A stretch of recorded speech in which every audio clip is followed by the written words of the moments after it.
मेरे YouTube channel math solution में आपका स्वागत है।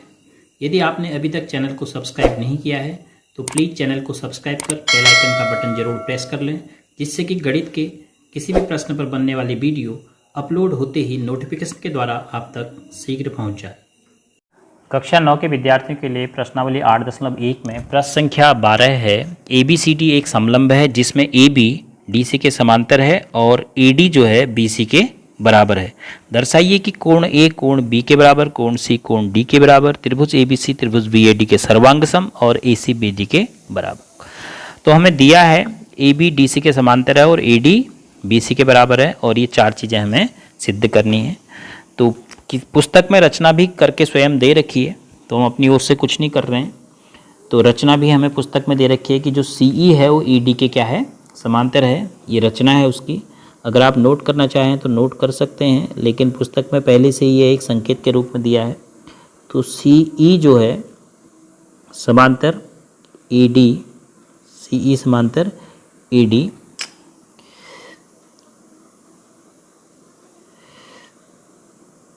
खींची एवं AB को बढ़ाया। AB को बढ़ाया जिसने C से AD के समांतर खींची गई रेखा को E पर प्रतिच्छेद किया है, तो केवल बिंदु E दिखाया गया। तो अब हम प्रथम भाग से एक एक करके दर्शाने की कोशिश करते हैं कि सबसे पहले कोण A कोण B के बराबर कैसे हो। तो क्या क्या इन्फॉर्मेशन है, बहुत सारी सूचनाएं हैं, इसलिए उनको आप तार्किक रूप से क्रम देंगे। तो हमें AB और BC बराबर है ये दिया है, लेकिन BC और EC क्या बराबर होंगे, ADCE चतुर्भुज की अगर बात करें तो अब इसमें दोनों देखो, ये सम्मुख भुजा इसके समांतर हो गई। तो चतुर्भुज ADCE एक समांतर चतुर्भुज है, एक पैरेललोग्राम है, सीधी खड़ी लाइन है, पैरेललोग्राम है। कारण क्योंकि AD समांतर EC है, सम्मुख भुजा का एक युग्म, और AB समांतर DC दिया हुआ है। तो सम्मुख भुजाओं के दोनों युग्म समांतर हो गए, तो ये चतुर्भुज हो गया पैरेललोग्राम। तो इससे हमें क्या मिला, ADCE के बराबर। पैरेललोग्राम की सम्मुख भुजाएं बराबर होती हैं।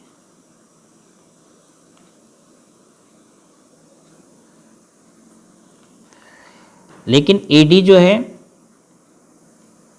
BC के बराबर दिया है, ऐसा दिया है आपको। तो दोनों को हम संयुक्त कर देते हैं, दोनों को मिला देते हैं। तो संयुक्त रूप में संयुक्त करने पर इन दोनों को क्या मिल रहा है आपको,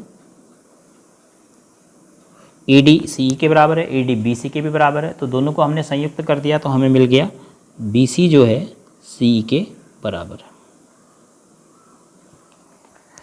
अब BC और CE अगर बराबर हैं तो त्रिभुज BCE में दो भुजाएं बराबर हो गई। तो इसका मतलब हो गया कि कोण CBE जो है बराबर होगा कोण CEB के, समान भुजाओं के सम्मुख कोण त्रिभुज में बराबर होते हैं, समान भुजाओं के सम्मुख कोण। देखो इतनी सूचनाएं इसमें हैं कि सूचनाओं को एक क्रम देना पड़ेगा सोचने के लिए। अब ये दोनों कोण बराबर हैं और इन दोनों का मान हम कुछ मान लेते हैं। सपोज हम मान लेते हैं x, हमने ये माना है। तो अब चित्र में अगर हम दर्शाएं तो ये कोण भी कितना है, x है, और इस कोण का मान भी कितना हो गया, x हो गया।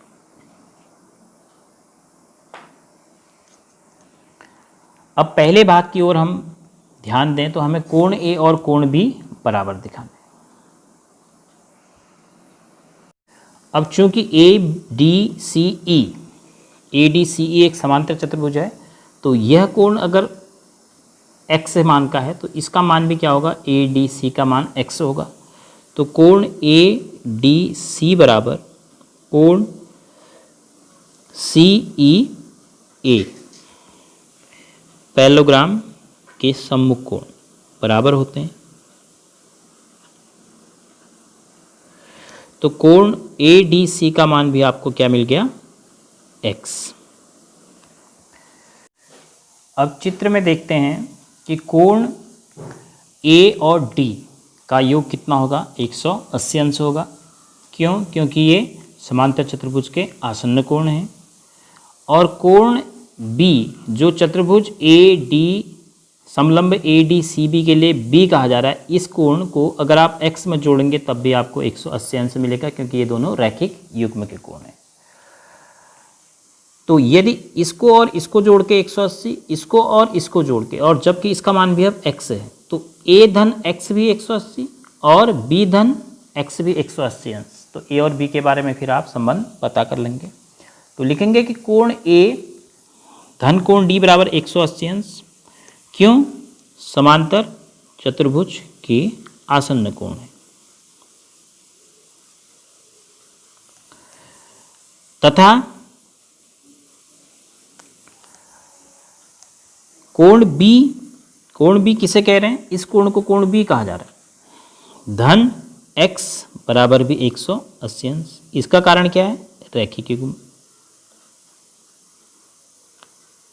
रैखिक युग्म के कोण है। तो अब आप इस स्थिति को, माना आप इसको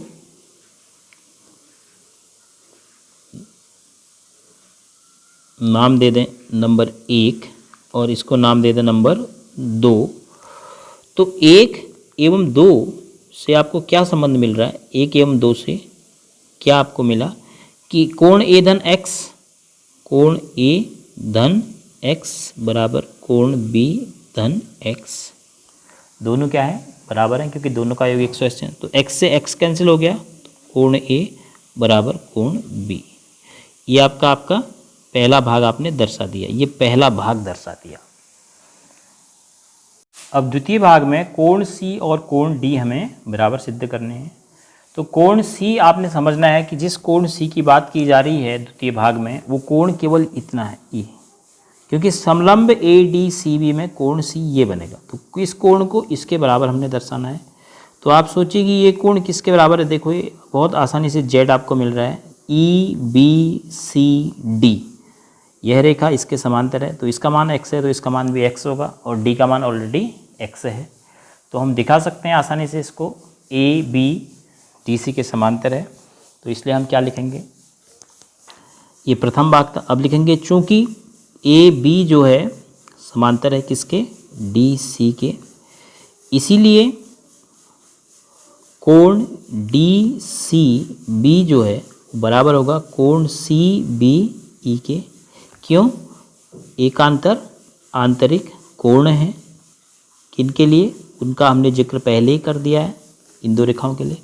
तो कोण DCB जो है बराबर भी कितना आ गया? x, अर्थात कोण DCB को हम कोण C कह देते हैं समलंब का, तो बराबर x है कोण D का मान भी, तो कोण C बराबर कोण D, ये आपका द्वितीय भाग सिद्ध हो गया। अब तृतीय भाग में ABC और BAD त्रिभुजों की बात की जा रही है। तो ABC हम इन दोनों को ज्वाइन कर देते हैं।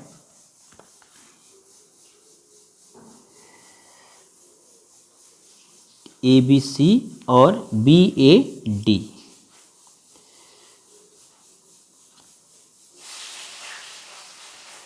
ABC और BAD त्रिभुज, BAD और ABC, इन दो त्रिभुजों को हमने क्या दिखाना है? एक दूसरे के सर्वांग सम।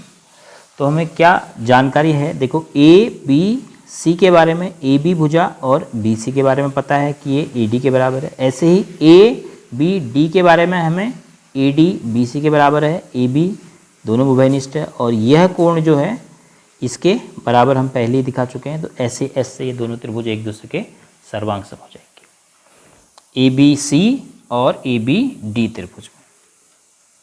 तो लिखेंगे त्रिभुज ABC एवं त्रिभुज ABD में जो हमें पहले से जानकारी है, AB के बराबर है उभयनिष्ठ, और ABC में BC बराबर ABD के, AD के बराबर ये दिया है, ये आपको पहले से दिया है, और ये उभयनिष्ठ भुजा है। तो इन दो भुजाओं के बीच का, इन दो भुजाओं और इन दो भुजाओं के बीच का कोण हम बराबर दिखा चुके हैं। कौन से भाग में? प्रथम भाग में, कोण ए। तो कोण ए को अगर हम त्रिभुज के रूप में लिखेंगे तो कोण ए बी सी बराबर कोण बी ए डी। इसको हम किस भाग में दिखा चुके हैं? प्रथम से, प्रथम भाग में हमें प्राप्त कर चुके हैं। तो अब इन तीन सूचनाओं को आप अपने चित्रों में देखेंगे तो दोनों त्रिभुजों में ये तीन सूचनाएं हैं। ए बी के बराबर, ए डी इस भुजा के बराबर, और इन दो भुजाओं के बीच का कोण इन दो भुजाओं के बीच के कोण के बराबर। तो त्रिभुज ए बी डी को आप बी ए सी के सर्वांग सम कह सकते हैं, ऐसे एस नियम से। तो अब हम लिखेंगे सूचनाओं के आधार पर त्रिभुज ए बी सी जो है सर्वांग सम है। कोण हमें यहाँ पर पता है तो एक शीर्ष तो आसानी से पता चल गया, हमें बी की जगह ए लिखना है। तो ए बी सी के बी के लिए हमने लिखना है दूसरे स्थान पर ए, उसके बाद ए बी बराबर ए बी लिखना है तो पहले स्थान पर बी ए लिखना पड़ेगा और तीसरे स्थान पर डी पहुँच जाएगा। तो ये सही संकेतन हो गया। किस नियम से? एस ए एस नियम से। तो एक कौन सा भाग आपने दर्शा दिया है? ये दर्शा दिया आपने तीसरा भाग। अब अंतिम है AC जो है BD के बराबर, यहीं से आपको मिल रहा है AC बराबर BD। तो अतः AC बराबर BD क्यों कह रहे हैं? करॉस्पॉन्डिंग पार्ट्स ऑफ कॉन्ग्रुएंट ट्राइंगल हैं, इक्वल होते हैं। ये हमारा कौन सा भाग हो गया? प्रश्न का चौथा भाग। तो हमें चार भाग सिद्ध करने थे, दर्शाने थे। तो हमारा चौथा भाग AC BD के बराबर है। तीसरा भाग त्रिभुज ABC BAD के हमने सर्वांग सम सिद्ध किया। दूसरा भाग कोण C कोण D के बराबर। ये ध्यान रखना है कि कोण C पूरा नहीं है चित्र में, कोण C कोण D के बराबर जो दिखाना है वो C जो कोण है वो समलंब का है, और कोण A कोण B के बराबर वो प्रथम भाग था, ये हमने दिखा दिया। तो बहुत सारी सूचनाएं इसमें थी, तो सूचनाओं को एक क्रम देकर आप आसानी से इस प्रश्न को धैर्य के साथ हल करेंगे तो सरलता महसूस होगी।